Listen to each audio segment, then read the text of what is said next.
I never thought my life could change in just a few minutes, but that's what happened. One regular afternoon turned into a moment I'll never forget for the rest of my life. It was a Saturday, quiet, peaceful, the kind of day you don't expect anything bad to happen. I had just left the library. I'd been there for hours, working on a research paper for school. I wanted to get ahead because finals were coming up, and my dad always said, preparation is everything. He says that a lot. He's a judge, so he takes words seriously. I had my headphones in, music playing low. My backpack was heavy with books, but I didn't mind. I was proud of myself. I wasn't out doing dumb stuff like some kids. I was focused, trying to do everything right. That's when I saw the police cruiser. It was parked at the corner, engine idling. I noticed the cop in the driver's seat glance at me, then do a double take. I tried not to look nervous. I mean, I wasn't doing anything wrong. I was just a kid walking home. But something told me he wasn't going to let me go by without a problem. I kept walking, trying to act natural, but I could feel his eyes on me. Every step I took, I felt the tension growing. Then, I heard the door slam behind me. Hey, you! I turned slowly, careful not to make any sudden moves. You live around here? He barked. Yes, sir. Just a few blocks away, I said, trying to stay calm. What's in the bag? Books. I just came from the library. Don't lie to me. I'm not lying. Turn around. Sir, I really didn't do anything. Before I could finish, he shoved me against the hood of his car. The metal was cold, and the force of it knocked the breath out of me. He pulled my hands behind my back and cuffed me like I was some kind of criminal. You match the description of a suspect, he said. But he still hadn't told me what the description even was. He never asked my name, never read me my rights. He just assumed I was guilty. And the only reason? Because I was black. Because to him, I looked like trouble. It didn't matter that I was honor roll or that I spent my weekend studying. None of that mattered. In that moment, I was just another black kid in a hoodie. He tossed me into the back of his squad car. I didn't fight. I didn't argue. I just sat there, heart pounding, throat tight, trying not to let the tears fall. I kept thinking about my dad, what he would say, how worried he'd be when I didn't come home. The station was cold, and the holding room felt like a cage. They didn't tell me anything. They didn't ask questions.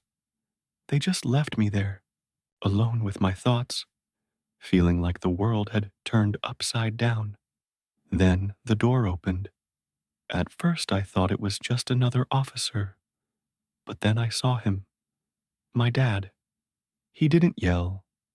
He didn't make a scene, but the look on his face was enough to stop time. He walked in like he owned the place, and in some ways, he did. He was a respected judge in the county. He had walked through those halls many times before, but never like this. He looked right at the officer and said, "Is this the young man you arrested?"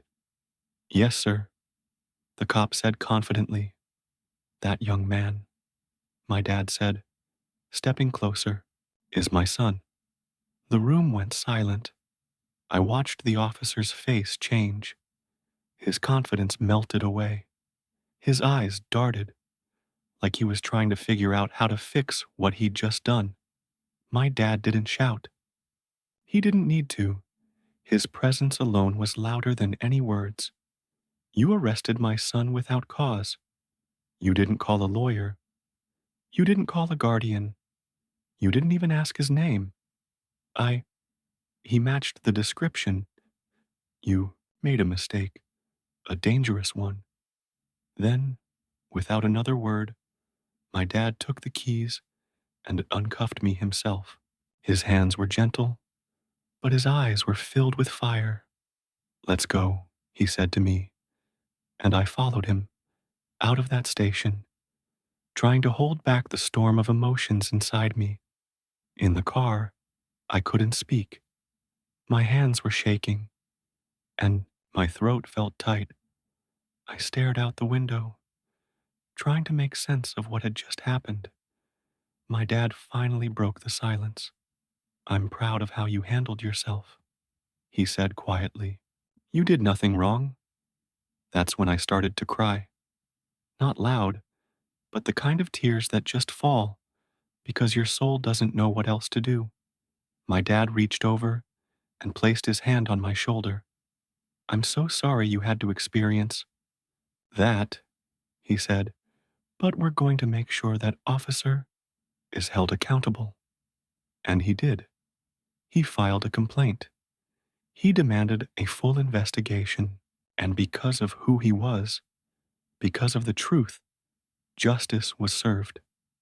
That officer was removed from duty, not just suspended, gone, but even with that, the damage was done.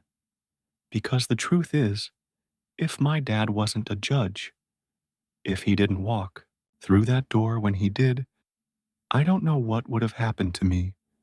That's the part that keeps me up at night. This kind of thing happens to black kids every day, and not all of them have someone powerful to come save them. Not all of them get justice. Some of them don't make it out at all. People always say, it's just a few bad cops. But when you're the one in cuffs, treated like a criminal for walking home, it doesn't feel like a few. It feels like a system. I'm sharing this story not just because it happened to me, but because it could have happened to any one of us. Any black boy walking home from school, any girl heading to work, any mother, any father, just living their life. It doesn't matter how smart we are, how respectful, how well we dress, or what dreams we carry in our hearts. Sometimes, to the wrong person, all they see is our skin, and that's not okay. It's not okay that I had to feel handcuffs around my wrists before anyone even asked my name. It's not okay that fear sits in the pit of our stomachs every time we see flashing lights in the rearview mirror. It's not okay that we have to coach our little brothers and sisters on how to survive a traffic stop. Not live, just survive. We deserve better. We deserve to be seen for who we are, not as threats, not as suspects, but as people, as sons and daughters, students, artists, future leaders.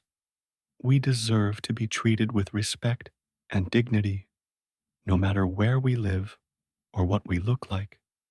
We deserve to feel safe in our own skin, in our own neighborhoods, in our own country. No one should have to prove they're human just to be treated like one.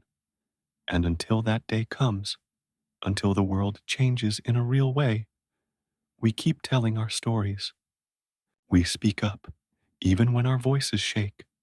We share the pain, even when it's heavy, because silence won't save us. But truth can open eyes. Truth can make people feel something. And when people feel, they move, they act, they change. Our truth matters. My truth matters. And if sharing it makes even one person think twice, if it opens even one heart, then it's worth it. Because I'm not just telling my story. For me, I'm telling it for every black kid who's ever been told they don't belong, for every parent who's had to fear for their child's safety, just because of their skin, for every life that was taken too soon, and for every voice that was never heard. We're still here, still standing, still fighting, and we won't be silent. Not now, not ever.